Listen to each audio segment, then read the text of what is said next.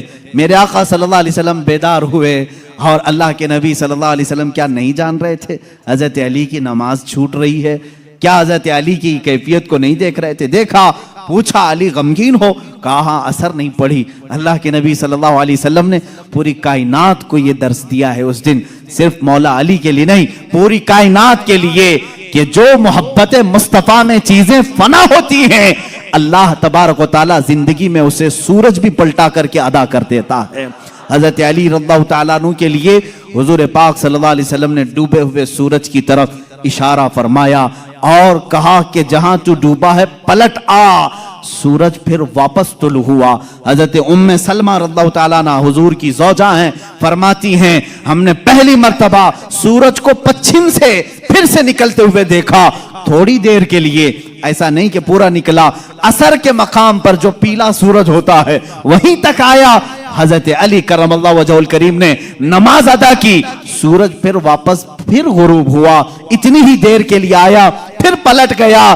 اسی لیے امام اہل سنت فاضل بریلوی رضی اللہ تعالیٰ عنہ فرماتے ہیں سورج الٹے پاؤں پلٹے چاند اشارے سے ہو چاک، سورج الٹے پاؤں پلٹے چاند اشارے سے ہو چاک، اندھے نجدی دیکھ لے قدرت رسول اللہ کی، اندھے نجدی دیکھ لے قدرت رسول اللہ کی، اشارے سے چاند چیر دیا، چھپے ہوئے خور کو پھیر دیا، گئے ہوئے دن کو عصر کیا، یہ تاب و تواں تمہارے لیے، زمین و زمان تمہارے لیے، مکین و مکان تمہارے۔ رسول کریم صلی اللہ تعالیٰ علیہ وسلم کے معجزات، سورج کا پلٹانا یہ میرے آقا کے عظیم معجزات میں سے ہے، عظیم معجزات میں سے۔ کس کے لیے پلٹایا گیا؟ مولا علی کرم اللہ وجہہ الکریم کے لیے۔ عزیزان گرامی، تاریخ میں، اب معجزات کی تاریخ میں بہت ساری چیزیں موجود ہیں، یہاں تک کہ مردوں کو زندہ کرنے والا جو معجزہ ہے، میں نے وہ بچوں کے متعلق بتایا۔ دوسری حدیث ہے، حضور پاک صلی اللہ تعالیٰ علیہ وسلم خود فرماتے ہیں میں حجون، مکہ کے قریب جو جنت المالا قبرستان ہے وہاں پر تھا، میں نے اللہ کی بارگاہ میں عرض کیا کہ مولا میرے ماں باپ کس حالت میں ہیں مجھے دکھا۔ حضرت بی بی آمنہ اور حضرت عبداللہ کے متعلق یہ خبیث آج انگشت نمائی کرتے ہیں، انہیں کافر کہتے ہیں، انہیں مشرک کہتے ہیں۔ سنو حدیث پاک، یہ حدیث ثابت ہے، امام جلال الدین سیوطی رحمۃ اللہ تعالی علیہ نے اپنی کتاب میں لکھا ہے التعظیم والمنہ فی ان ابوئی رسول اللہ صلی اللہ علیہ وسلم فی الجنہ، کتاب ہے اس میں حدیث بھی ہے۔ فرماتے ہیں میرے آقا صلی اللہ علیہ وسلم میں نے اللہ سے عرض کی، اللہ تعالیٰ نے میری ماں آمنہ، میرے باپ عبداللہ دونوں کو میرے سامنے حاضر کیا۔ وہ وفات پا چکے، سالوں پہلے وفات پائے، اور ان دونوں کو میرے آقا صلی اللہ علیہ وسلم کے سامنے حاضر کیا گیا۔ حضور فرماتے ہیں بی بی آمنہ نے بھی میرا کلمہ پڑھا، حضرت عبداللہ نے بھی میرا کلمہ پڑھا، اور اسی لیے تو ہم کہتے ہیں وہ پاک ہیں میرے آقا صلی اللہ علیہ وسلم، اور پاکوں سے منتقل ہوتے ہوئے آئے ہیں۔ حضور اکرم صلی اللہ تعالیٰ علیہ وسلم کے متعلق جو یہ عقیدہ رکھے گا کہ ان کے آبا و اجداد کافر تھے، تو میں سمجھتا ہوں دنیا میں اس سے بڑا بدبخت کون ہے، اس سے بڑا ایسا حرمہ نصیب جو حضور پاک کے آبا و اجداد پر طعنہ زنی کرتا ہے۔ عزیزان گرامی، ہمیں تو بریلی کے امام نے یوں کہا ہے تیری نسل پاک میں ہے بچہ بچہ نور کا، تو ہے عین نور، تیرا سب گھرانہ نور کا۔ حضور سے لے کر آدم علیہ السلام تک کا جو گھرانہ ہے وہ سب گھرانہ نور کا ہے، اور نور کفر میں نہیں جا سکتا۔ عزیزان گرامی وقال، یہ معجزات کا باب تھا، جتنا بھی بیان کروں وہ کم ہے۔ اللہ کے حبیب صلی اللہ تعالیٰ علیہ وسلم کو رب تعالیٰ نے بے شمار معجزے دیے۔ آخری بات جو شروع میں نے کہا تھا، اور معجزے اس مقام کے لوگوں نے دیکھا، اس زمانے کے لوگوں نے دیکھا۔ موسیٰ علیہ السلام کا معجزہ ان کی قوم نے دیکھا، عیسیٰ علیہ السلام کا معجزہ ان کی قوم نے دیکھا، سارے نبیوں کے معجزے ان کے زمانے کی قومیں دیکھتی رہی۔ محمد عربی صلی اللہ تعالیٰ علیہ وسلم کو اللہ نے ایک معجزہ ایسا دیا جو ہم بھی دیکھ سکتے ہیں، قیامت تک دیکھ سکتے ہیں،